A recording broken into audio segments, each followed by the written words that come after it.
السلام علیکم ورحمۃ اللہ وبرکاتہ۔ میں ہوں اقبال سحر اور آپ دیکھ رہے ہیں ریئل نیوز ورلڈ۔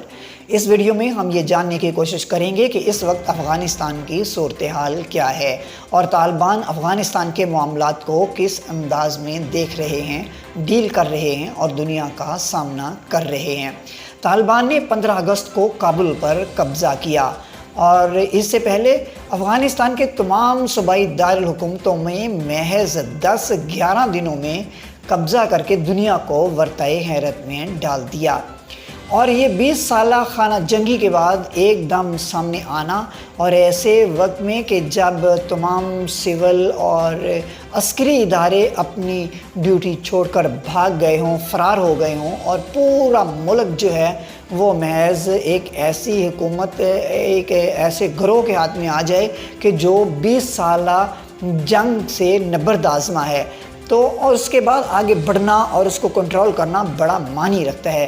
طالبان نے بڑی ہمت اور جرت کے ساتھ اندرونی معاملات کو بھی دیکھا اور بیرونی ممالک کے تند و تیز سوالات اور ان کے پریشر کو بھی فیس کیا۔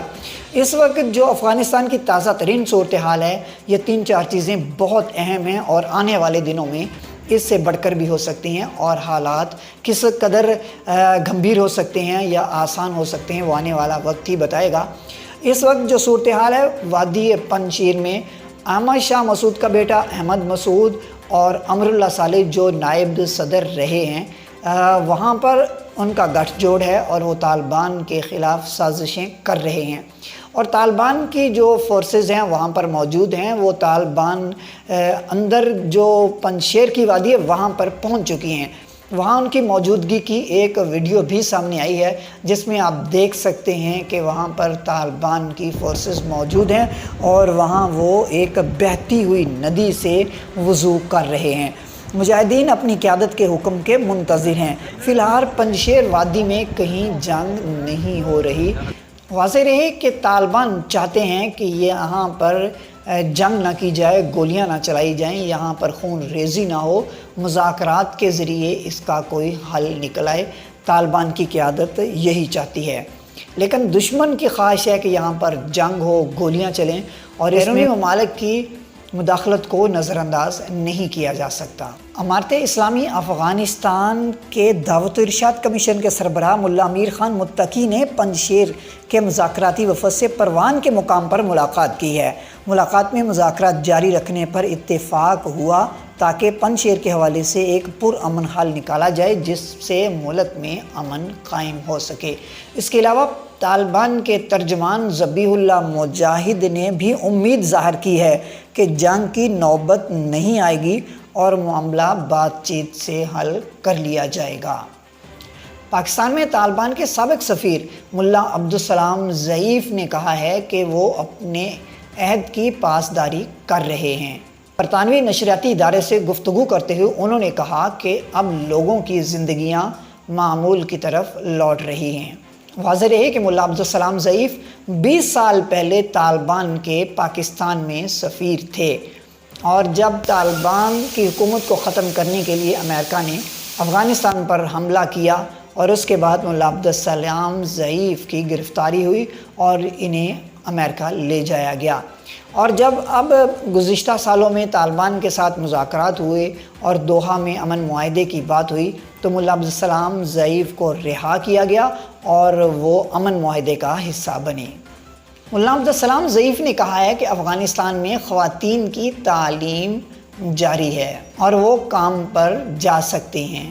انہوں نے کہا کہ کابل ایئرپورٹ پر کچھ لوگ افراتفری سے فائدہ اٹھا کر بغیر دستاویزات کے ملک سے باہر جانا چاہتے ہیں۔ ملا عبدالسلام ضعیف نے طالبان کے حوالے سے میڈیا کوریج کو تنقید کا نشانہ بناتے ہوئے کہا کہ طالبان کو بدنام کرنے کی کوشش کی جا رہی ہے۔ ان کا کہنا تھا کہ یہ طالبان کے خلاف بڑی سازش ہے، کہ طالبان خواتین کی تعلیم کے خلاف ہیں، لوگوں کے خلاف ہیں۔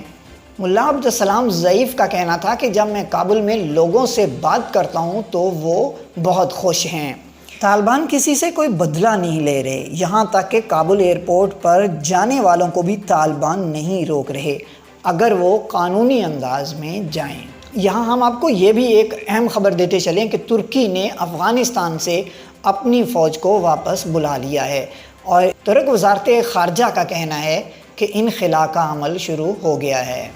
اطلاعات کے مطابق ترکی نے افغانستان سے اپنی فوجوں کو واپس بلا لیا ہے اور کابل کے حامد کرزئی انٹرنیشنل ایئرپورٹ سے ترکی کا ایک دستہ واپس ترکی روانہ ہو گیا ہے۔ AFP کی رپورٹ کے مطابق بدھ کے روز ترک صدر رجب طیب اردوغان نے کہا ہے کہ افغانستان کے لیے استحکام ضروری ہے۔ انہوں نے مزید کہا کہ ترکی اس مقصد کے حصول کے لیے افغانستان میں تمام فریقوں کے ساتھ قریبی بات چیت جاری رکھے گا۔ اور آخر میں ہم آپ کو یہ خبر دیتے چلیں کہ امارت اسلامی افغانستان نے روسی ساختہ 100 ہیلی کاپٹروں کو اپنے قبضے میں لے لیا ہے۔ روس کی اسلحہ برآمد کرنے والی ایک سرکاری کمپنی کے سربراہ نے کہا ہے کہ طالبان نے 100 سے زیادہ روسی ساختہ ہیلی کاپٹروں کو اپنے قبضے میں لے لیا ہے۔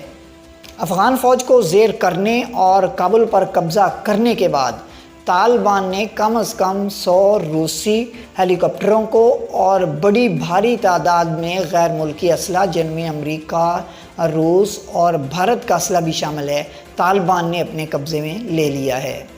یہاں یہ بھی ہم آپ کو بتاتے چلیں کہ روس کے یہ وہ ہیلی کاپٹر ہیں جو امریکہ نے روس سے خریدے تھے اور یہاں پر جو کابل انتظامیہ ہے ان کے حوالے کیے تھے تاکہ یہ طالبان کے خلاف ان کو استعمال کر سکیں۔ اس وقت طالبان کو 2 طرح کے چیلنجز کا سامنا ہے، اندرونی بھی اور بیرونی بھی، اور ان دونوں کو سامنے رکھتے ہوئے طالبان آگے بڑھ رہے ہیں۔ مزید اپڈیٹ کے لیے ہمارے ساتھ وابستہ رہیں۔ اگر آپ نے ہمارے چینل کو سبسکرائب نہیں کیا تو کر دیجئے اور کمنٹ باکس میں اپنی رائے کا ضرور اظہار کیجئے۔ مجھے دیجئے اجازت، میں ہوں اقبال سحر اور آپ دیکھ رہے تھے ریئل نیوز ورلڈ۔ اسلام زندہ باد، پاکستان پائندہ باد۔